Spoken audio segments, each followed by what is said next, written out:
Franck Laurent est un spécialiste de Hugo, et c'est pourquoi j'ai voulu qu'il vienne et que Hugo, le Victor Hugo des châtiments, soit présent. Les châtiments sont-ils des personnalités? Question que je posais tout à l'heure.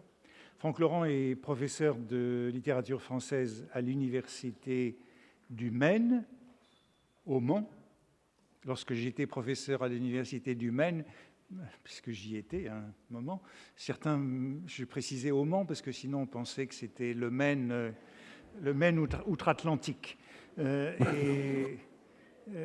Voilà, il est donc l'auteur de nombreux ouvrages sur Victor Hugo, notamment un ouvrage intitulé « Espace et politique jusqu'à l'exil ».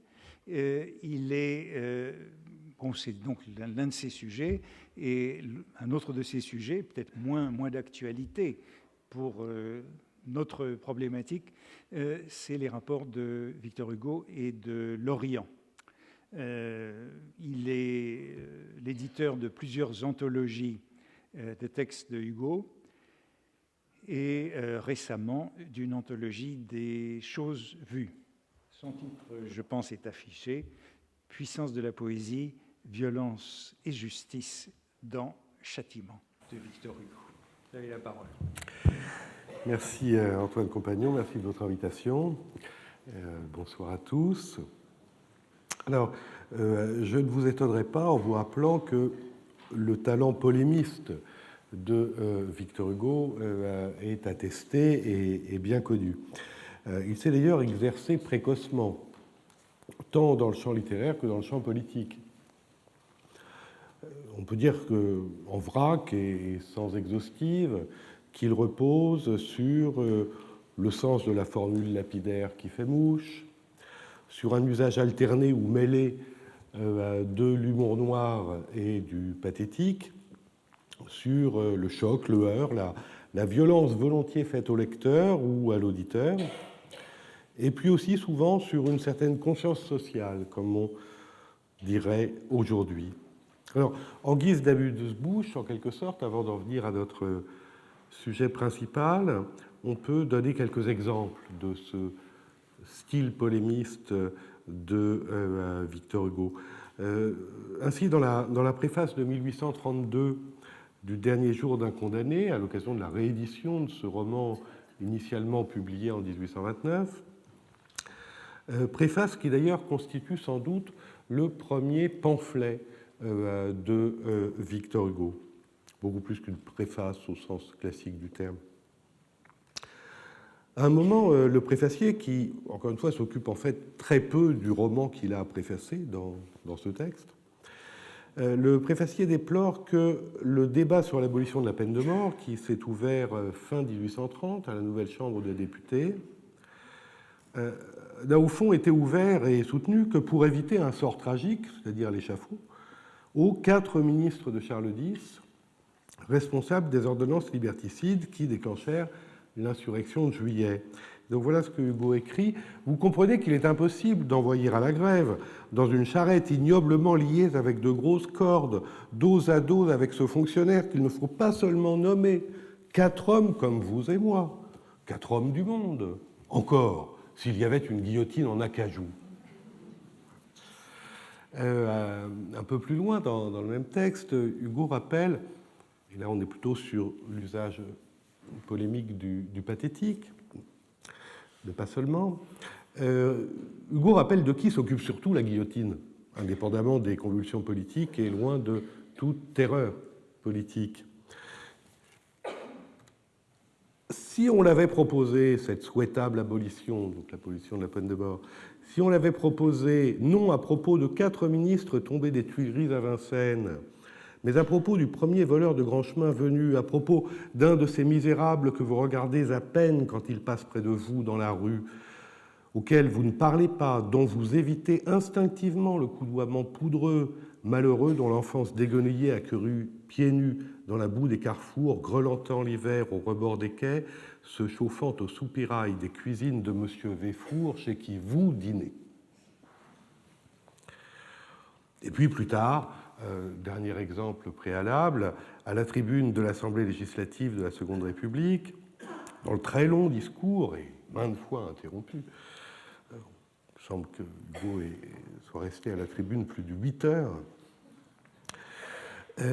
Discours prononcé donc contre la révision de la Constitution, révision voulue par Louis Bonaparte pour lui permettre de se représenter aux élections présidentielles prévues en 1952, ce que la Constitution de 1948 ne permettait pas. Donc cette formule lancée par le représentant du peuple Hugo, cette formule qui fera date, mais qui est d'abord prononcée à la tribune avant d'être imprimée sur la page de titre du célèbre pamphlet. Quoi ? Après Auguste, Augustule ? Quoi ? Parce que nous avons eu Napoléon le Grand, il faut que nous ayons Napoléon le Petit ? Voilà. Bon, ceci posé, pour donner seulement quelques exemples de cet attirail polémiste de Hugo, ce qui va nous occuper principalement durant cette heure, c'est un livre de poésie. C'est un livre de poésie, d'une poésie de combat, mais en fait un livre, il y a cette idée même de poésie de combat, dont le sens, la valeur, la possibilité même, n'ont pas été évidents, n'ont pas paru tels, y compris à Victor Hugo lui-même, dans un premier temps. Alors, ce livre, bien entendu, c'est Châtiment. L'écriture de Châtiment, on le sait, elle est inséparable du coup d'État de Louis Bonaparte et ses suites immédiates.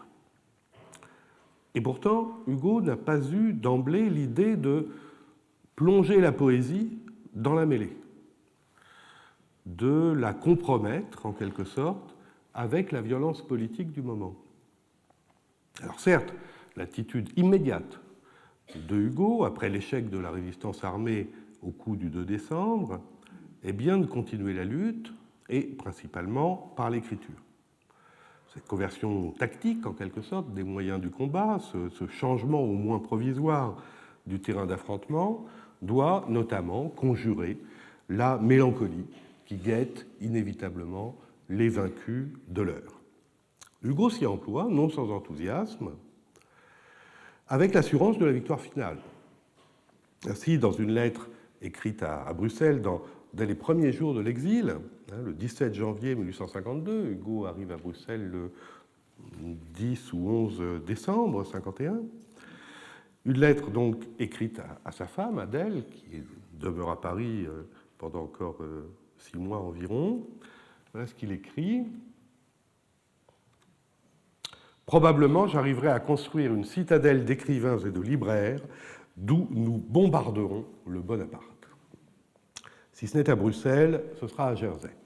Hetzel est venu me voir, donc Hetzel, le grand éditeur républicain, qui est encore du moins à l'orée de sa carrière d'éditeur d'ailleurs, mais qui va être le principal éditeur de Hugo pendant les 10 premières années de l'exil. Hetzel est venu me voir, il a un plan d'accord avec le mien. Puis encore, le 26 février 1852, toujours à Adèle Hugo, mon livre avance, il s'agit alors de l'histoire d'un crime, qu'il interrompra un peu plus tard. J'en suis content, j'ai lu à des amis quelques pages qui ont fait grand effet, je crois que ce sera une bonne revanche de l'intelligence contre la force brutale. Encrier contre canon, l'encrier brisera les canons. Certes, mais cette littérature de combat, littérature militante et même presque militaire, si l'on en croit les métaphores utilisées par Hugo pour la qualifier, cette littérature qui assume la violence politique, littérature qui même invite à la violence politique, à une certaine forme de violence politique, autant qu'elle s'y substitue, eh bien, force est de constater que cette littérature, elle est, à cette date, en prose. Qu'il s'agisse de l'histoire immédiate, le projet d'histoire d'un crime, qui sera finalement abandonné dans le courant du printemps 1852 et achevé plus tard, et puis finalement l'écriture du pamphlet, gros pamphlet, selon les normes du genre, du moins à l'époque, le pamphlet Napoléon le Petit, et puis bien entendu les proclamations, les manifestes, les lettres ouvertes aux journaux étrangers, à peu près les seuls qui lui soient ouverts à cette date. Voilà ce que Hugo alors a en tête quand il imagine cette littérature qui doit briser les canons en ses premiers mois d'exil. Alors, non pas qu'il oublie la poésie à cette même date, mais il la distingue d'abord radicalement de cette littérature militante et violemment militante. Autre lettre à sa femme, cette fois du 22 mars 1852, donc toujours dans ses premiers mois de l'exil, il écrit Histoire d'un crime. Je suis jusqu'au cou dans mon cloaque du 2 décembre. Cette vidange faite, je laverai les ailes de mon esprit et je publierai des vers. Donc, à la prose, la boue et le sang. À la poésie, les ailes de l'esprit. La division des genres est alors éthique autant qu'esthétique. Et à cela s'ajoute la distinction tout aussi nette entre public et privé, politique et intime. Autre lettre écrite à Bruxelles, datée cette fois du 17 mai et adressée à toute la partie de la famille, disons, qui est encore restée à Paris. Chère femme, ma chère petite fille, mon Victor, donc François Victor, le fils cadet de Hugo, que vous me manquez. J'ai ici de bien tristes heures, j'aspire au moment où nous nous retrouverons tous. Je voudrais voir sourire le doux visage de mon Adèle Dédé. Adèle Dédé, c'est la Adèle fille. Je me réfugie de toutes mes tristesses dans le travail. Travail le matin, travail le jour, travail la nuit. Mais c'est encore une tristesse que ce travail-là. Labeur austère de châtiment et de justice. Quand nous serons réunis, je ferai des vers. Je publierai un gros volume de poésie.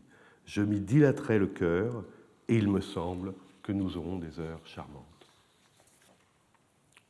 Donc le cœur, la famille et la féminité, la douceur intime, habitent en quelque sorte un autre monde que celui où s'acharne la solitude virile du juge combattant, mais en prose.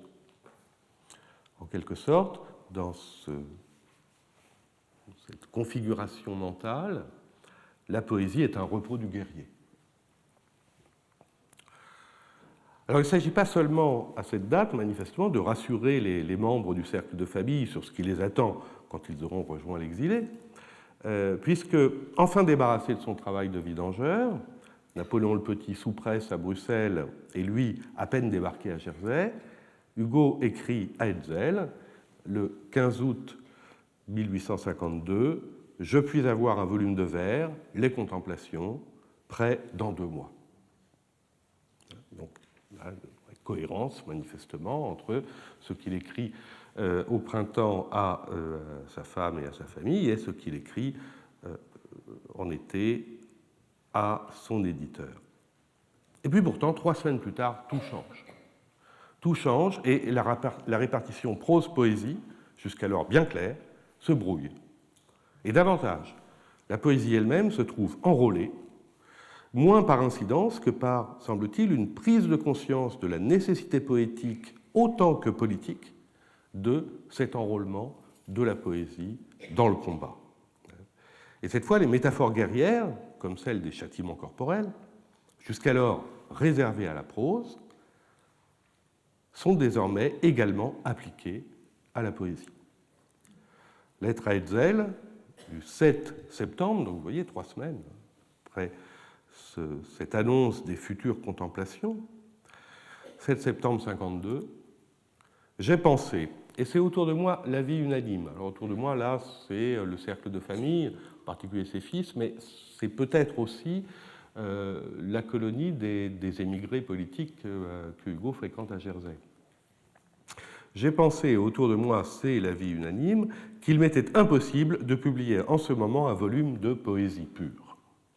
Cela ferait l'effet d'un désarmement, et je suis plus armé et plus combattant que jamais.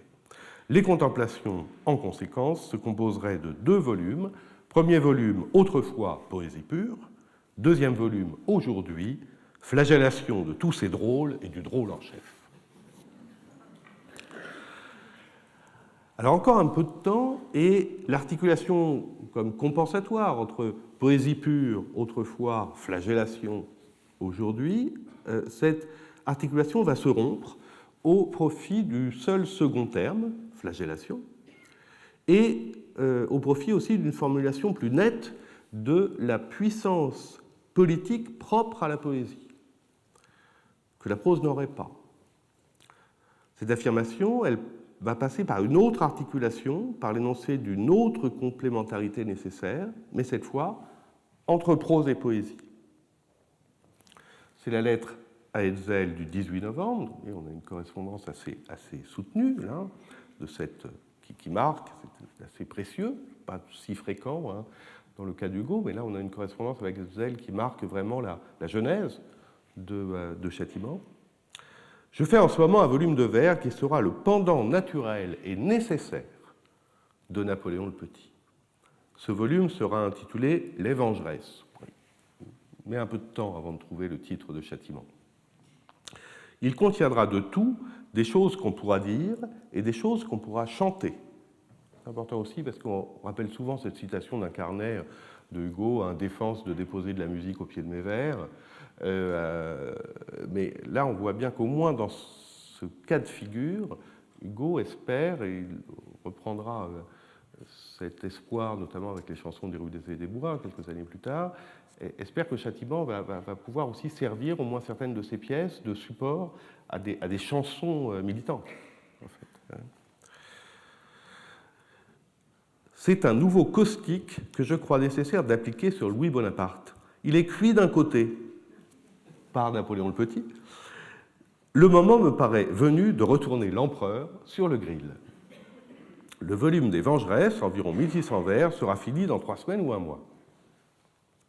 Ainsi, vous voyez qu'en quelques mois seulement, mais de ces mois du début de l'exil, hein, qui sont déterminants pour la suite de l'aventure hugolienne, en quelques mois, donc, Hugo procède en subjectivité à un complet changement d'horizon quant à la nature et à la fonction du poétique face à la prose, comme face à la politique et à la violence qui est liée à la politique. Changement motivé d'abord par des raisons tactiques, en quelque sorte. Hein. Impossible de publier en ce moment un volume de poésie pure. Ça aurait l'air d'un désarmement. Mais aussi par des raisons stratégiques. La prose du pamphlet ne suffit pas. Il faut jeter dans la bataille ce corps d'élite encore non engagé, user de cette arme de destruction massive jusqu'alors réservée, dans l'esprit du poète, à tout autre usage, c'est-à-dire la poésie. Alors cette compromission de la poésie avec la politique et avec sa violence, elle a une efficacité. Elle a une efficacité du côté de la réception, sans doute, au moins à terme, mais, et je m'y attarderai davantage, surtout et d'abord du côté de la production, si j'ose dire, et ce, immédiatement. Parce qu'il faut bien se souvenir que Victor Hugo, qui est d'abord un poète aux yeux de ses contemporains, eh bien Victor Hugo n'a publié aucun recueil de vers depuis Les Rayons et les Ombres, en 1840, 13 ans déjà. Il faut se souvenir aussi que l'année 1841 voit, avec l'entrée du poète à l'Académie française, non seulement son entrée dans la carrière des honneurs, mais aussi sa déclaration de candidature à un destin politique actif et officiel. Toute cette séquence, donc, de part et d'autre de 1848, tend à confirmer objectivement, en quelque sorte, une répartition assez stricte entre politique d'une part, poésie de l'autre, et ce, indépendamment de l'évolution politique de Hugo. Or, cette répartition, précisément, Châtiment va l'invalider, publiquement et magistralement. Et d'abord pour Hugo lui-même, en quelque sorte au plus secret de l'énergie créatrice. Puisque, en quelques mois, on passe d'un désir de poésie compris comme compensation, récompense du travail d'historien et de pamphlétaire, à quelque chose qui ressemble, au contraire, dans l'écriture poétique militante, et grâce à elle, à ce qu'il faudrait nommer peut-être la redécouverte d'un instrument quelque peu délaissé, arriver à aboutir à la preuve d'une puissance d'écriture qu'on pouvait croire jusqu'alors amoindrie sinon moribonde. Expérience plus qu'heureuse, manifestement pour Hugo, littéralement jubilatoire, où aime écrire châtiment. Comme l'indique un mot à peine couvert d'autres lettres à Hetzel, du 21 décembre 1852. Je vous avais dit 1600 vers, il y en aura près de 3000, la veine a jailli, il n'y a pas de mal à cela. Alors certes, d'autant qu'à l'arrivée, ce sera finalement plus de 6000 vers. Châtiments, qui sont, je le rappelle, écrits pour l'essentiel, à quelques exceptions près, avec des pièces qui étaient écrites plus tôt, mais beaucoup moins proportionnellement que ça n'est le cas pour les contemplations. Donc châtiments écrits pour l'essentiel en moins de 6 mois sont 2 à 3 fois plus épais que tous les recueils que Hugo avait précédemment publiés. Pour ne rien dire de la très grande virtuosité formelle dont ce recueil fait preuve.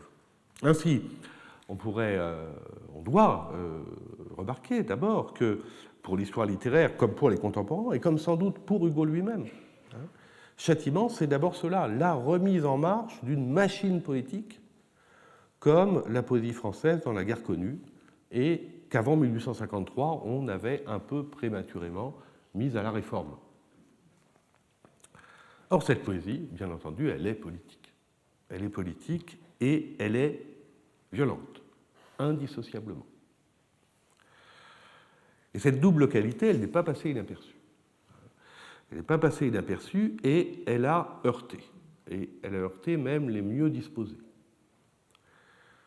À une époque où déjà un éditeur préférait publier de la prose, Hetzel, pourtant, ne semble pas s'être fait tirer l'oreille pour accepter d'éditer 1 ou 2 volumes de vers signés Victor Hugo. Et pourtant, son accueil du livre en vers s'avère beaucoup plus timoré que pour le livre en prose précédent, le pamphlet Napoléon le Petit.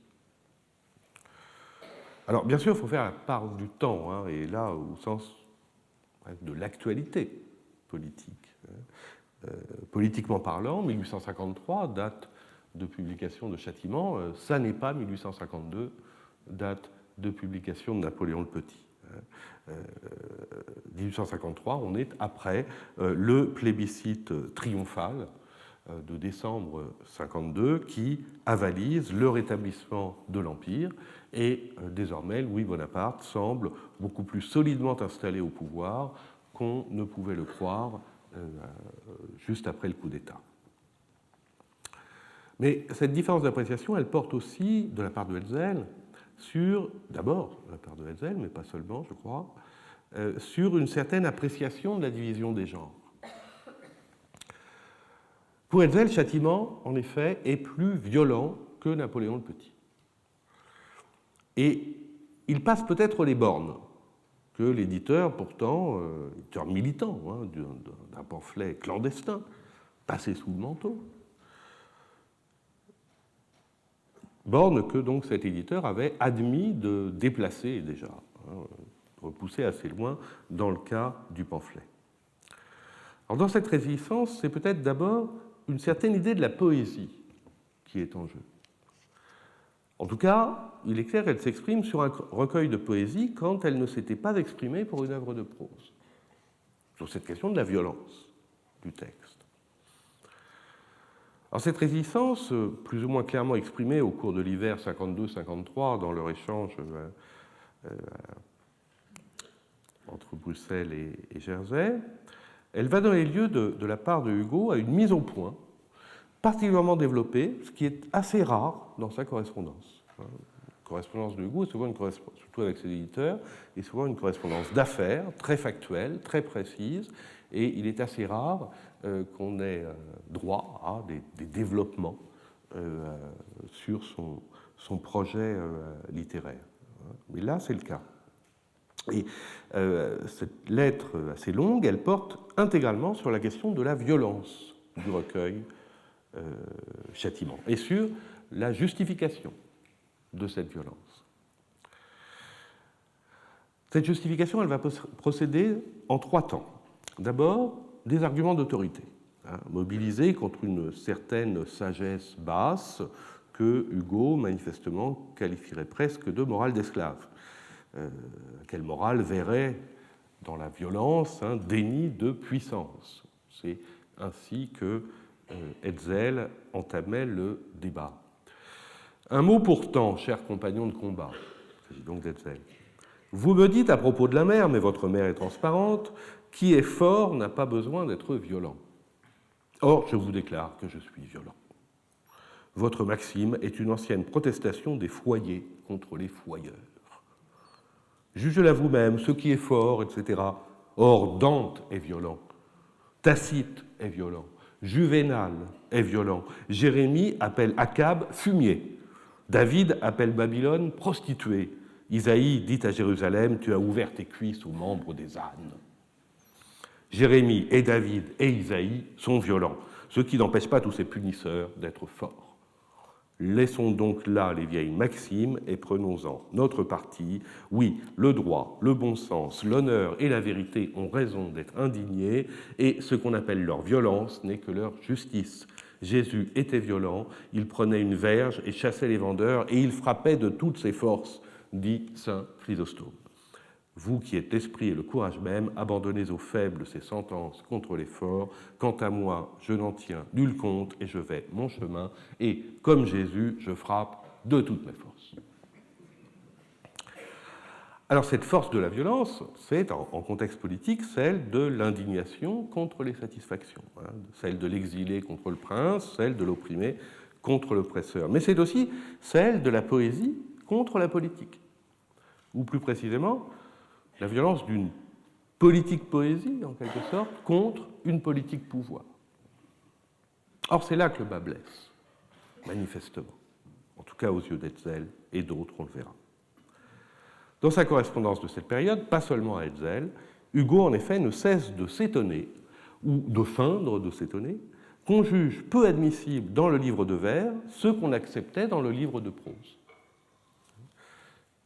Vous voyez, encore une lettre à Hetzel, enfin, un passage de toujours cette lettre du 6 février.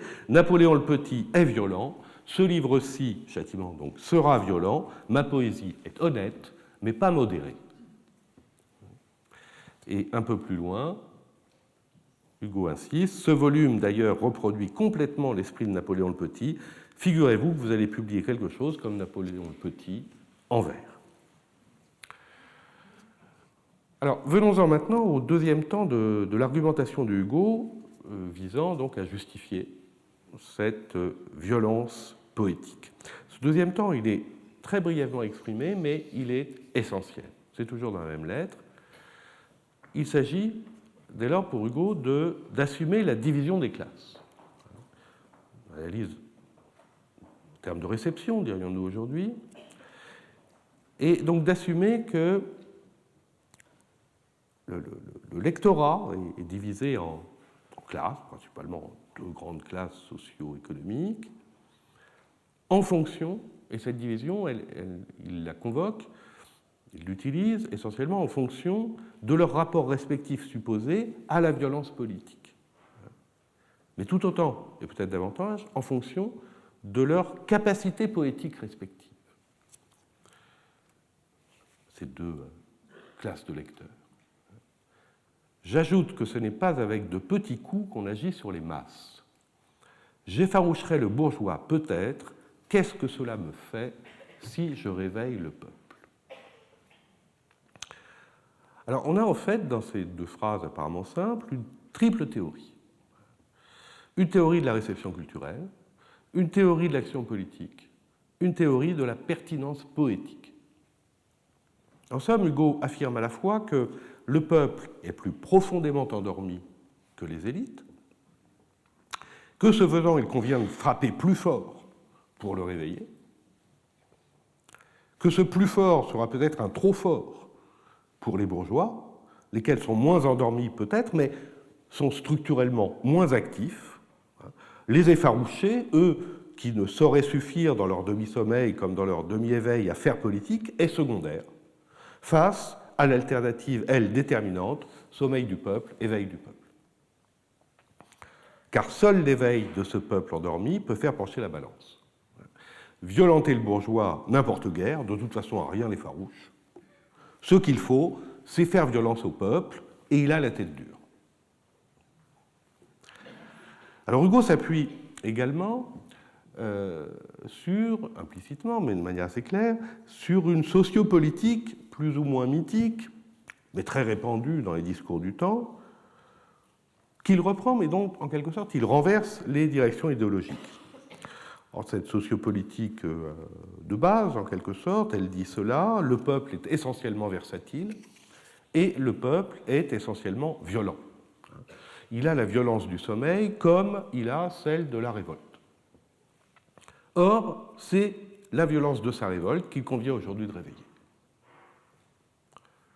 Hugo s'appuie encore sur une autre mythique, qui est cette fois celle, on pourrait nommer la mythique de la poésie primitive. Ce que Hugo remet ici en scène, c'est l'idée d'une réceptivité particulièrement forte du peuple à la poésie, à son éruptivité, à sa violence directe, contre les circonvolutions rhétoriques et rationnelles de la prose. Bref, implicitement, de manière assez claire, dans cette projection de la réception désirée de châtiment, selon Hugo, le peuple est poétique et la bourgeoisie est prosaïque. Le peuple sent et apprécie ces coups martelés par le ver qui effarouchent le bourgeois, fût-il lettré, fût-il républicain, fût-il Hetzel.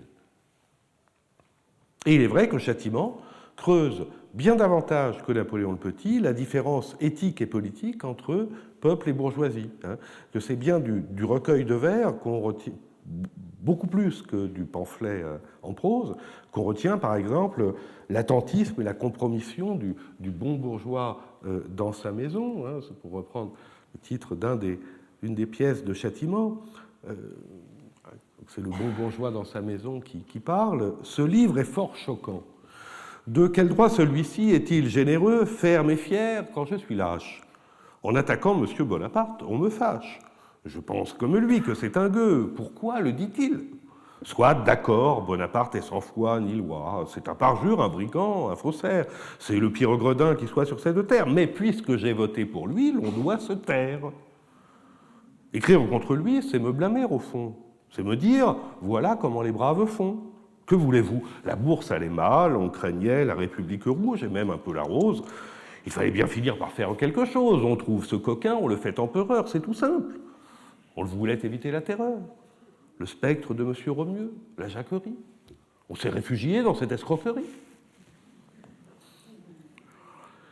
Bon, ou encore, symétriquement, c'est bien deux châtiments qu'on pourra retenir, plus célèbres sans doute encore, et durablement célèbres, ces appels lancinants au peuple, notamment dans ce fameux poème Lazare, mais il semble qu'on se réveille, est-ce toi que j'ai dans l'oreille, bourdonnement du sombre essaim, dans la ruche frémit l'abeille, j'entends soudre un vague tocsin, les Césars oubliant qu'il est d'hégémonie s'endorment dans les symphonies de la Baltique au mont Etna. Les peuples sont dans la nuit noire. Dormez, roi, le clairon dit aux tyrans victoire, et l'orgue leur chante Hosanna. Qui répond à cette fanfare? Le beffroi. Lazare, Lazare, Lazare, lève-toi. Alors, troisième temps, fondamental, de la justification de la violence de cette poésie politique, toujours dans la même lettre de Hugo à Hetzel, la sublimation de la violence en clémence implacable, pour reprendre une expression de cette lettre. Enfin, n'oubliez pas ceci. Je veux avoir un jour le droit d'arrêter les représailles, de me mettre en travers des vengeances, d'empêcher, s'il se peut, le sang de couler et de sauver toutes les têtes, même celles de Louis Bonaparte. Or, ce serait un pauvre titre que des rimes modérées. Dès à présent, comme homme politique, je veux semer dans les cœurs, au milieu de mes paroles indignées, l'idée d'un châtiment autre que le carnage. Ayez mon but présent à l'esprit, clémence implacable. Alors, on aurait tort sans doute de lire la violence des châtiments n'est que pure rhétorique ou rideau de fumée pour détourner l'énergie du peuple de sa vengeance légitime. À la lettre, ce que Hugo écrit d'ici, c'est exactement l'inverse, et adossé à une conception implicite mais assez ferme d'une justice politique à la fois efficace et légitime. Cette idée, d'abord, c'est que seule la violence verbale, et mieux encore, seule la violence poétique, peut éviter la violence nue du carnage. Transmuer cette violence en authentique justice populaire, en la lançant sur les voies de la clémence, implacable. Bref, à tous ceux qui, à mots couverts ou non, lui reprochent à l'heure de jouer avec le feu, d'inciter dans le châtiment au déferlement de la haine sociale, Hugo répond ici que la violence de la poésie est nécessaire parce qu'elle seule peut être cathartique. Alors, illusion idéaliste ou plaidoyer pro-domo, peut-être, je noterai néanmoins que Michel Perrault, dans son grand livre sur les ouvriers en grève au début du XXe siècle, a montré que les chants d'ouvriers n'ont jamais été aussi violents qu'au moment où les actions de la classe ouvrière en lutte tendaient généralement à réguler, sinon à répudier, la violence physique, la violence nue. Il y avait une sorte de jeu de balance, et donc décidément l'épreuve d'une fonction cathartique de cette violence poétique. Toujours est-il que la violence de châtiment, leur violence ressentie, elle est bien là, et elle l'est peut-être d'autant plus ressentie qu'elle passe, et là on en revient par un autre biais à ce que M. Compagnon étudiait tout à l'heure, elle passe par la violence des noms propres. Plus exactement, par la violence faite aux noms propres. On le sait bien, le nombre de noms propres dans le châtiment est littéralement vertigineux. Peggy s'en extasie, déjà. D'ailleurs, on peut noter que la plupart des éditeurs modernes de châtiment ont opté pour l'index, parce que vraiment, la note en bas de page, ce n'est pas possible. Il y en a trop, et puis surtout, il y a trop de répétitions. Il y en a environ une vingtaine ou une trentaine qui reviennent, de ces noms propres, qui reviennent de manière lancinante. Alors, une lecture moderne a vu pendant un certain temps, dans cette accumulation de noms propres, l'étrange virtuosité, en quelque sorte, avec laquelle Hugo transforme ces noms, surtout quand ils sont employés dans des cascades énumératives, en une sorte de matière sonore, une sorte de remotivation, là, plutôt de démotivation du signifiant. Et c'est vrai que l'agencement en alexandrin ou autre vers de tous ces patronymes révèle une forme de virtuosité poétique qui a sa part d'efficacité. Mais en appuyant trop sur cet aspect, on occulterait précisément la violence politique et poétique de ces nominations. Parce que ces noms, c'est en quelque sorte, c'est le journal télévisé. Ce sont vraiment les 20 ou 30 personnes qui occupent les postes clés de l'État dans ces différents versants à partir du coup d'État. Ce sont vraiment des noms qui résonnent pour les contemporains d'une manière très particulière. Pas seulement, que le lecteur contemporain a un peu tendance évidemment à oublier, parce que bon, c'est passé, mais là c'est l'actualité.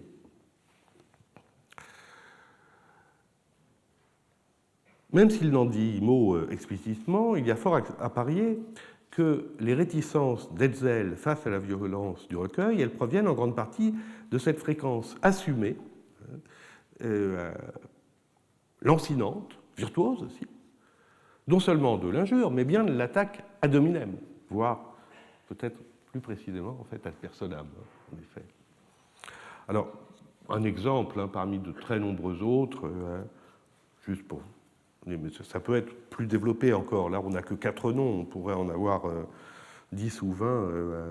Mais bon, celui-ci peut suffire. Ô peuple douloureux, il faut bien qu'on vous venge.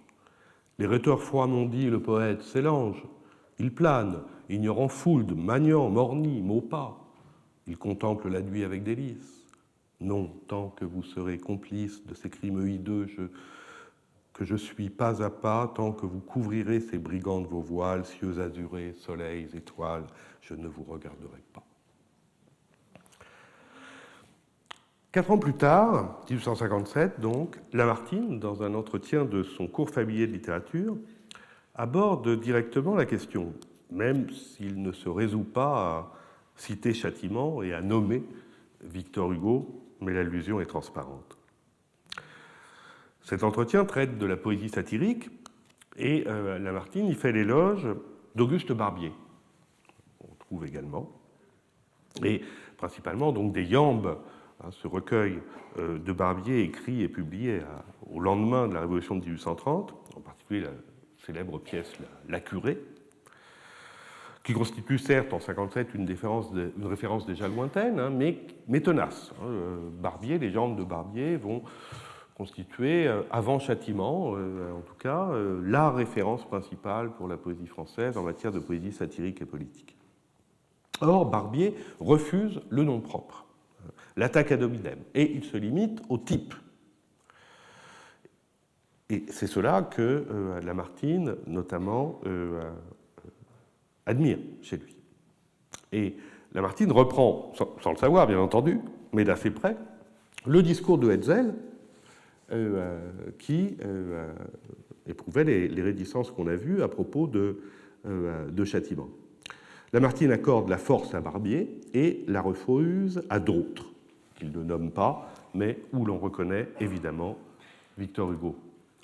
De telles satires, donc celles de Barbier, de telles satires sont des coups de foudre et non des coups de lanière. Cela ne blesse pas, cela écrase. Les autres sont un supplice personnel infligé, comme disent les satiristes, par le fouet de la satire à des hommes dont ce fouet déchire la peau. Eh bien, quelle que soit la justice de ce supplice, nous ne pouvons ni approuver ni excuser ceux qui se donnent la mission de l'infliger au ridicule et même au crime de leur temps. On m'apportait, il y a peu d'années, en Italie, une de ces œuvres de colère légitime qui stigmatisent en vers terribles des noms d'hommes vivants et qui font saigner éternellement les coups de verge ou les coups de poignard de la plume. Comme j'exprimais par ma physionomie ma répulsion involontaire pour ces œuvres de colère, quelqu'un me dit « À quoi pensez-vous ? Ne faut-il pas que justice soit faite de toutes ces iniquités ? Ne faut-il pas que toutes les mauvaises fortunes aient leur némésis ?» Oui, répondis-je, dans les sociétés d'hommes, un exécuteur est nécessaire à la justice. Il faut un bourreau, peut-être, quoique je n'en sois pas parfaitement convaincu, mais il ne faut pas être le bourreau. Le satiriste sanglant est le bourreau des renommées, il jette au charnier les noms dépecés de ses ennemis littéraires ou de ses ennemis politiques. Ce n'est pas le métier des immortels. Ce sont là de ces gloires dont on se repent. Il faut se les refuser, sinon par respect pour ses ennemis, du moins par respect pour soi-même. Or, et j'achèverai sur ce point, ce que je crois Lamartine n'a pas compris, n'a pas voulu comprendre, c'est que cette dimension individuelle de l'attaque ad hominem, elle est en fait essentielle à la stratégie politique de Hugo dans le cadre des châtiments. Et elle s'éloigne sans doute de ce point de vue de ce que nous avons pu évoquer, ce que M. Compagnon a pu évoquer dans l'usage des personnalités dans la guerre littéraire et journalistique. Car enfin, ce livre, Châtiment, qui dénonce donc les crimes du Second Empire, c'est aussi et peut-être d'abord un livre qui clame haut et fort la vertu de la conscience. La certitude que la résistance d'un seul, non seulement est légitime, mais peut sauver l'avenir. S'il ne reste qu'un, je serai celui-là. C'est un livre qui croit nécessaire de rappeler qu'une tyrannie est aussi, même si pas seulement, le fruit de choix individuels. Certes, Hugo n'ignore pas les responsabilités collectives. Les institutions entières, la magistrature, l'armée, l'Église, sont ainsi violemment dénoncées pour leur compromission active avec le coup d'État et le nouveau régime. On l'a vu, la passivité de la bourgeoisie, voire celle du peuple, donne lieu à des philippiques mémorables et justement célèbres. Et plus précisément, Hugo décrit à plusieurs reprises un collectif anomique dont la principale caractéristique est de se réduire sous le poids de la tyrannie à un agglomérat de groupes socio-économiques restreints, entièrement déterminés par leurs intérêts propres. Bon, par exemple, dans cette évocation du plébiscite de 52, lequel plébiscite accepte massivement la restauration de l'Empire. Ils ont voté. Troupeau que la peur mène paître entre le sacristain et le garde champêtre. Braves gens qui croyaient en vos foins et mettez de la religion dans vos propriétés, âmes que l'argent touche et que l'or fait dévote, mères narquois traînant vos paysans au vote, marguilliers au regard vitreux, curés Camus, marchands dont la balance incorrecte trébuche, vieux bonshommes crochus, hiboux, hommes d'État qui déclaraient devant la fraude et l'attentat, la tribune fatale et la presse funeste, contemplateurs béats des gibets de l'Autriche, gens de bourse effarés qui trichaient et contrichent, invalides, lions transformés en toutous, niais pour qui cet homme est un sauveur, vous tous qui vous ébahissez, bestiaux de panurge, au miracle que fait Cartouche, thaumaturge, noircisseur de papier timbré, planteur de choux, est-ce que vous croyez que la France c'est vous, et que vous êtes le peuple, et que jamais vous eûtes le droit de nous donner un maître, au tas de brutes? Donc là, on reste, vous voyez, dans une caractérisation de collectifs, qui d'ailleurs, par leur définition, encore une fois, essentiellement socio-économique, si vous regardez, agissant selon leurs intérêts collectifs, échappent précisément à la conscience. Mais c'est précisément cette responsabilité générale qu'il conviendra aussi de, l'ayant nommé, circonscrire, voire à certains égards de conjuguer, afin de rendre possible la renaissance du droit, de la République, de la démocratie, afin de fonder un châtiment légitime autre que le carnage, et qui mette un terme à la prorogation indéfinie de la guerre civile latente. Les attaques ad hominem de châtiment militent en fait pour une nécessaire individualisation du mal politique, seul apte à le circonscrire et à le traverser. On peut dire qu'avec elle, Hugo dresse son acte d'accusation. Il établit la liste des prévenus qu'il faudra juger à la Libération. On est en fait très proche de la logique qui se mettra en place en 1944-1945 en France. Pour éviter le déchaînement de la guerre civile, il faut nommer des responsables et les juger. Le poète peut bien appeler à la barre le peuple ou la bourgeoisie, mettre en accusation l'Église, l'administration, la magistrature, condamner l'armée, ce dont Hugo ne se prive pas, on l'a vu. Mais ce ne sont là que des métaphores. Car un procès ne juge pas des groupes anonymes, il juge des personnes.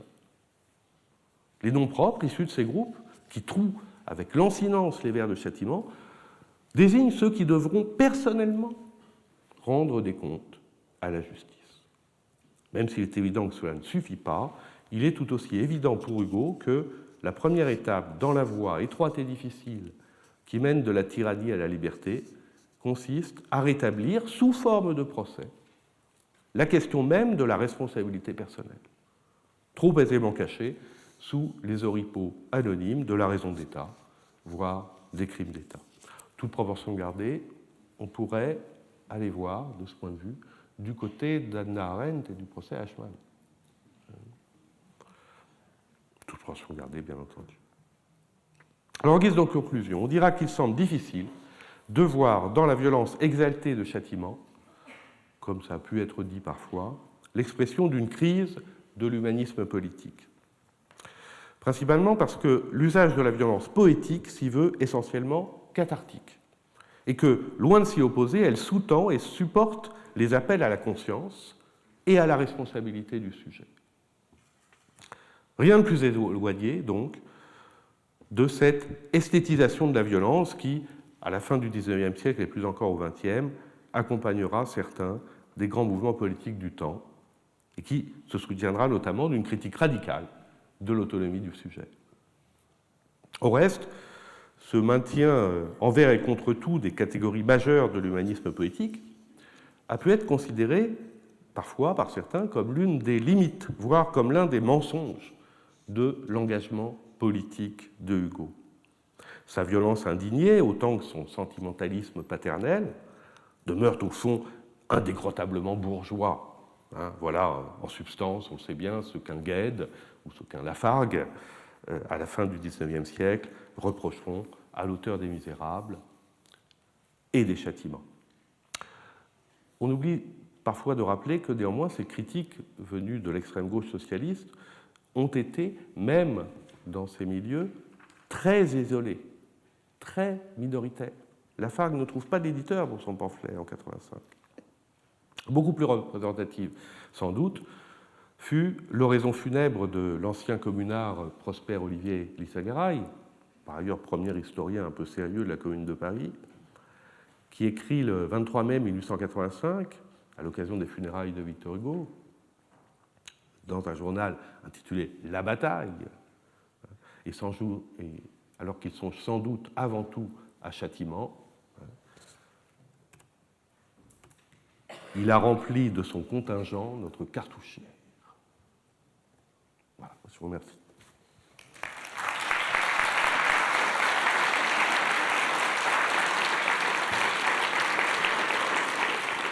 Merci beaucoup. Écoutez, c'était très beau. Les applaudissements vous ont montré comme nous avons apprécié.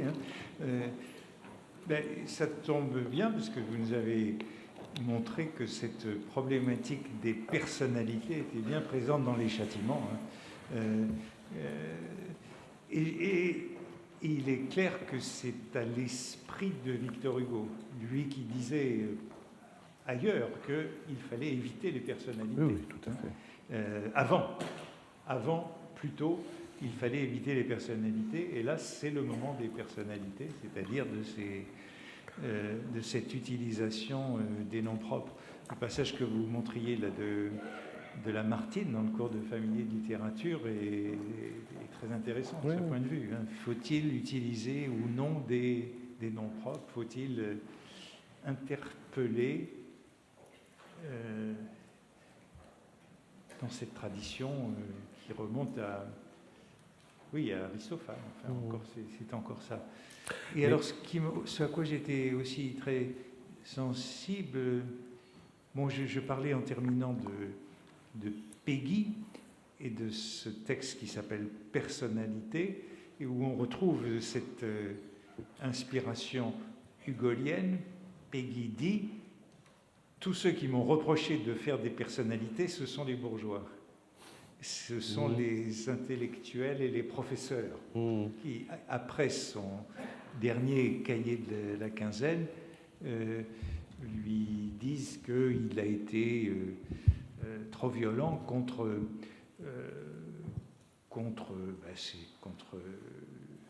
les politiques radicaux déjà. Et il répond: mais je n'ai aucune protestation du peuple, comme s'il y avait des abonnés de la quinzaine du peuple. Ça, je ne sais pas. Personne parmi les abonnés populaires n'a protesté parce qu'ils savent que quand il faut taper, il faut taper.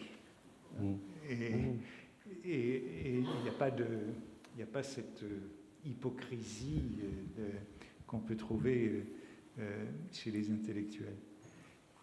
L'autre point auquel j'étais très sensible, c'est ce que vous disiez des chansons. Puisque, en effet, dans tout ce XIXe siècle, c'est la chanson qui est subversive et c'est la chanson qui est populaire et forme de protestation politique. Le pouvoir a toujours peur de la chanson, plus que de la poésie. Et la référence à la chanson est donc importante, mais elle n'apparaît qu'une fois, où elle est plus... Vous l'avez cité à un moment, au début, je crois, la chanson le châtiment contiendra des choses de tout, des choses qu'on pourra dire, des choses qu'on pourra chanter. Mais ça ne revient pas. Oui, aussi, ça revient. Hugo sait très bien que le poète le plus populaire du XIXe siècle, en tout cas en termes quantitatifs, si j'ose dire, en termes de chiffres de vente, comme on dirait aujourd'hui, c'est Béranger. C'est Béranger. Il le sait pertinemment. D'autre part, en tout cas quand il est dans cette logique de poésie de combat, il sait, comme tout un chacun, comme vous l'avez rappelé, que la poésie fait partie, sous cette forme, des pratiques militantes, des mouvements collectifs, des mouvements populaires, et continuera au moins jusqu'à la guerre de 14, voire au-delà. Enfin, et donc, dans ces contextes-là, à ces moments précis, il est clair qu'il a pour ambition, d'une certaine manière, comme il a essayé de le faire pour le théâtre, à la fois s'inscrire dans une tradition de grande poésie satirique, c'est Juvénal, c'est Tacite, etc., mais en même temps de fournir en quelque sorte quelque chose qui pourrait être récupéré par les mouvements collectifs politiques qu'il appelle de ses voeux. Ça ne marchera pas très bien, mais un peu quand même. En tout cas en termes d'utilisation chantée, je veux dire. Hein. Parce que sinon, les grands moments de réception des châtiments, c'est pas tellement le moment de sa publication, mais c'est 70-71, où là c'est un succès mais absolument ahurissant et très populaire. Et puis c'est aussi l'occupation.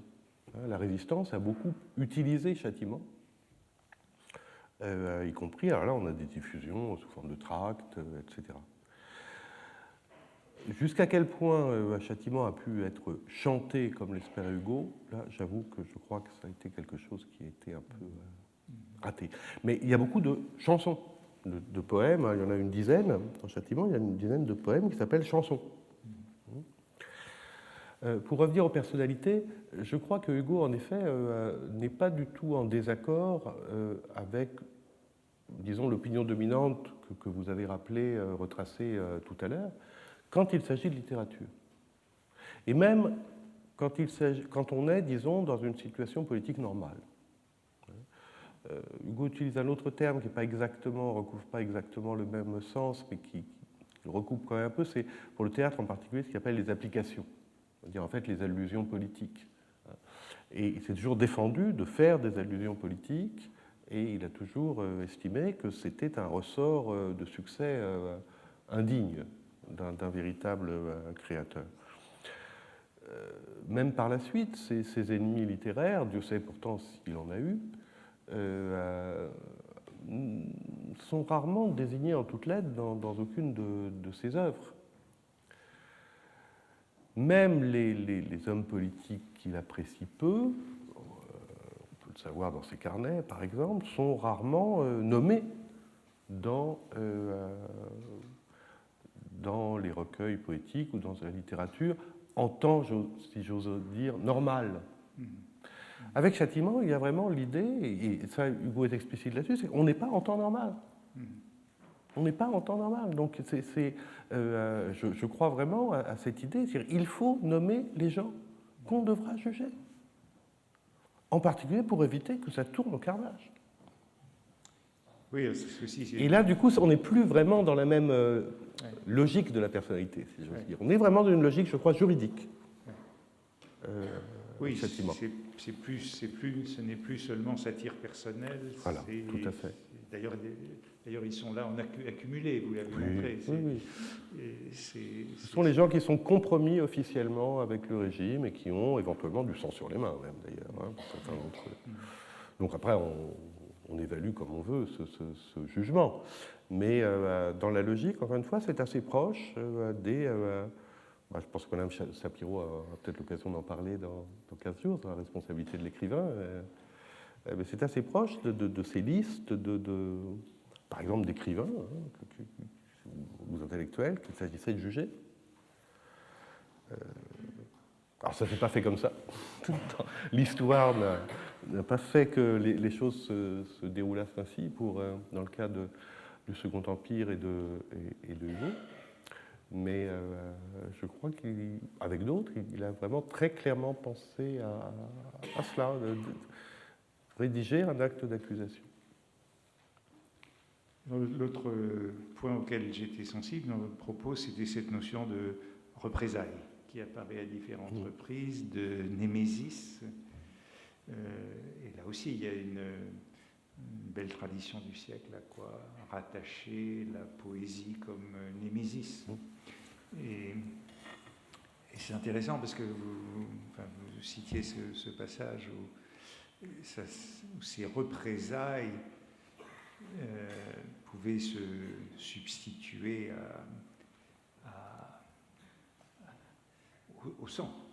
Au sang. Oui, la clémence implacable, ce qui était une oxymore assez amusant. Mais magnifique notion de clémence implacable qui fait que la poésie suffit comme représailles, comme attaque dont on ne se remet pas sans être exécuté. C'est le pari symbolique, disons, mais qui, encore une fois, je pense, ne s'épuise pas lui-même. C'est-à-dire qu'il y a, avec Châtiment, de la part d'Hugo, la foi dans la puissance symbolique de la poésie, on pourrait presque dire aujourd'hui médiatique aussi.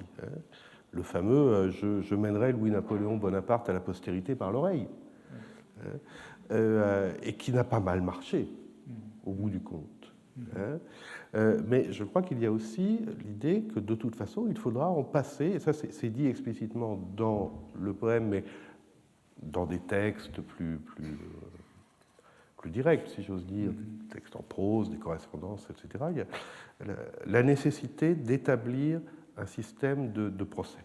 Il faudra des procès. Il faudra juger et condamner, sans peine de mort. Et que c'est la seule manière d'éviter justement la tuerie. Donc voilà, Châtiment a sa propre suffisance, mais incite sans doute aussi à une logique plus extérieure et de type juridique.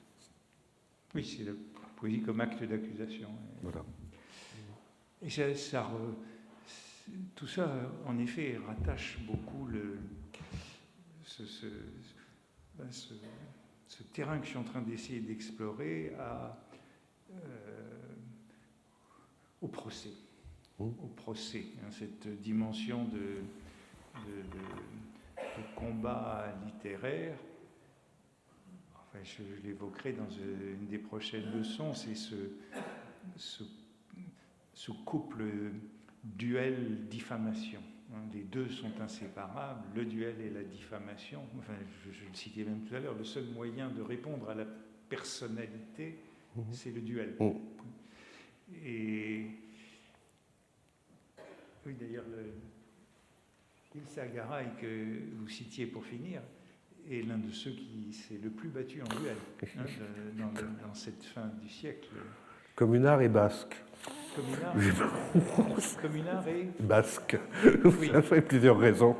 Oui. Et si mes souvenirs sont bons, cousin de Granier de Cassagnac, que je citais, qui est le grand polémiste du siècle. Il me semble qu'il y a un litige familial entre eux. Ah oui ? J'ai oublié. Donc c'est lui qui a pris cet armement et qui, en effet, s'est beaucoup battu.